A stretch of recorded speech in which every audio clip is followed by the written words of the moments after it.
Hello friends, welcome back to my new mini vlog. তো আজকে চলে গিয়েছিলাম আমরা কীর্তন দেখতে। বৈশাখ মাস যেহেতু সব জায়গায় কীর্তন হচ্ছে, আমাদের এখানেও কীর্তন হচ্ছিল।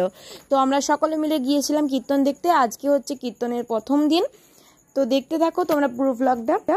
তো সন্ধেবেলাতেই চলে গিয়েছিলাম আরতি দেখার জন্য। ওখানে প্রচুর ভিড় হয়েছিল আর অনেক কীর্তন হচ্ছিল।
আজকের ব্লগটা এইটুকুই। নেক্সট ব্লগে দেখা হবে। টাটা।